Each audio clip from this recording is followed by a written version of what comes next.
Hey booktubers! After the emotional trauma that was responding to that Wall Street Journal article, and then spending a good portion of a day editing that stupid adult bookshelf tour that everyone seems to love, or just part one of it, there's probably going to be like 6 parts of that stupid thing, so you're going to have to stay tuned. I need to mix it in with some other shit. I decided to do something a little bit more light and fun, and so taking my lead from the Artsy Gal 12's video about her top 10 favorite books, or not favorite books, but favorite book covers. Ugh, I'm not going to edit that out. I'm going to do my most awesomest, favoritist book covers that are maybe they're 13. There are 13 of them. It's not 10.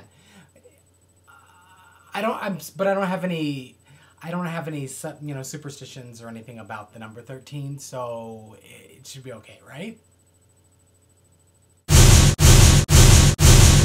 The first one is an adult book, and it is The Spellman Files by Lisa Lutz. It's actually bright red. It's coming off a little orange on my cover there, but it has like really cute sort of emblems, and there's binoculars. And I think the reason I like this one so much, it's got little eyeballs all over it. The reason I like it so much is it really kind of tells a story. The image itself is a picture of the Spellman clan, and they are a family of detectives in San Francisco. The next cover is the first of 2 Stephen King books that made my list. It is Desperation by Stephen King, and it kind of wraps around. The font is really cool looking, and the imagery goes all the way to another book which came out, was called The Regulators by Richard Bachman. The artist is Mark Ryden, who is an awesome artist that you should look up online, and if you get a chance to go see some of his art at a gallery or something, make sure you do. It's really interesting. He does a lot of this big head doll thing, which is, I think, really interesting. This is number 11, Across the Universe. You'd think this would be higher, right? Because there's so much going on with this cover. But I don't particularly care for that. You know, I mean, it's definitely, it shows that it's a romance, but I thought it was a little misleading because there's not as much romance in the book as you think. However, this is probably one of the most inventive covers in that it is reversible, and I do love that. Number 10 is Brenna Yovanov's The Replacement. Strictly by art alone, I think it's just magical. There are certain things that I don't even notice until the end, like this is sort of a suburb scene in the background. There's so much of a feeling of antiquity to this carriage that it's kind of odd to even see the suburbs in the background, but the cover wraps around the entire, and the cover image wraps around to the back of the book. It's just really, really well done, and the book was an awesome take on fairies, and I loved it, but I would have loved it for this cover alone. David Sedaris's When You Are Engulfed in Flames, and this is my favorite of David Sedaris's covers. He has some pretty iconic imagery on the covers, but this one itself just was kind of hilarious. Number 8 is another adult book. This is actually an autographed copy of this. This is Rant by Chuck Palahniuk. I love going to Chuck Palahniuk's events.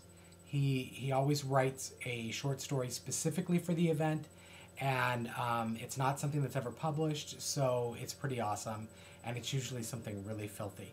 One time he read a story that had people running out of the auditorium and vomiting in trash cans. It was that disturbing. But anyway, whatever. What I love about this is that the cover itself, it just wraps around the entire cover. It's clearly a piece of gore, possibly spinal related, that's been kind of moved away, and it's almost become sort of monstrous.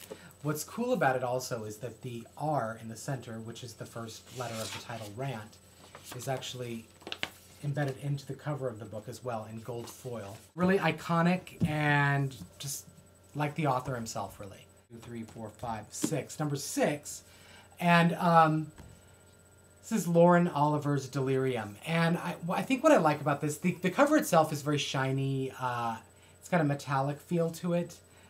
The foiling itself it's like a reverse foiling in that the imagery only shows up in the font for the titling and the author's name.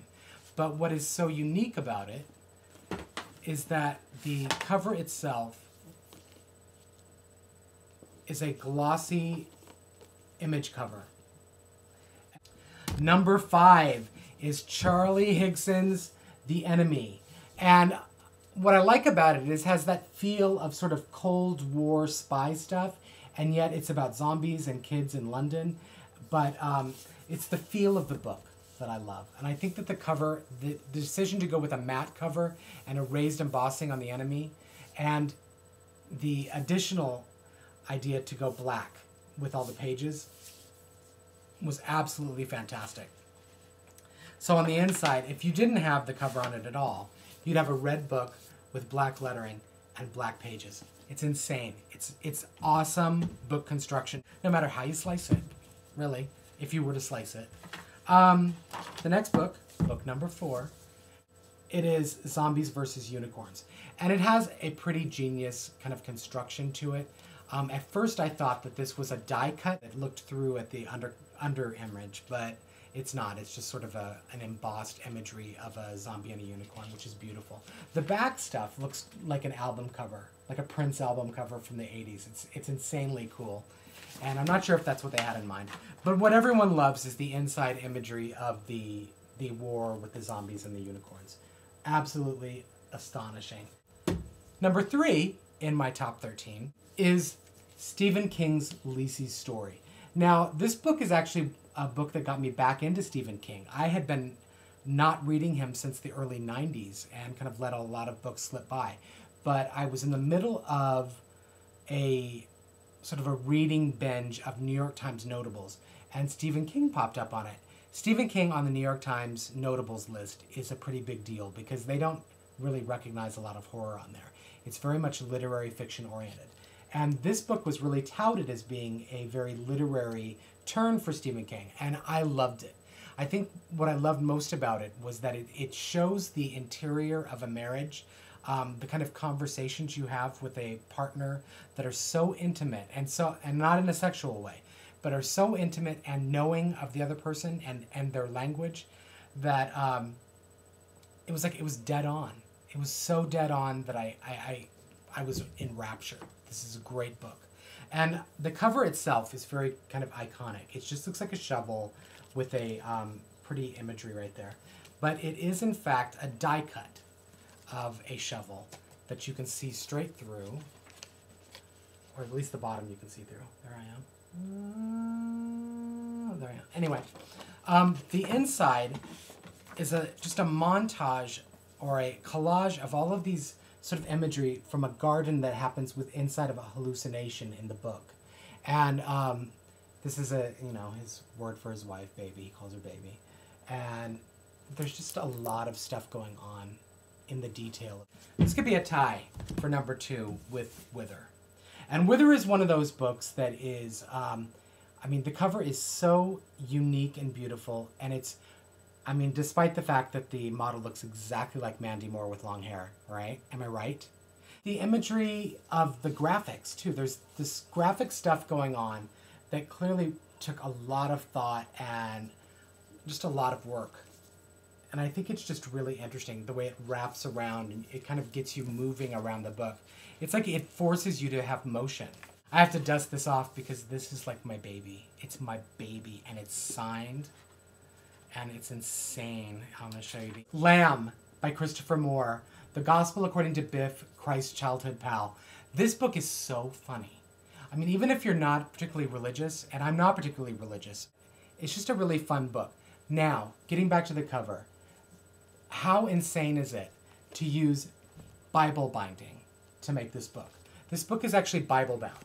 It's got a, I'm not sure if this is vinyl or possibly leather, but it's stretched leather. It's got, not only does it have gold, but it's actual gold foiled pages on it. It has got some red frontispiece. It's genius. And it has a built-in red ribbon bookmark. Come on. How could this not be number 1? This is insane. Insane. Insane. I love these covers so much. You can tell I'm a cover whore. I know a lot of you are.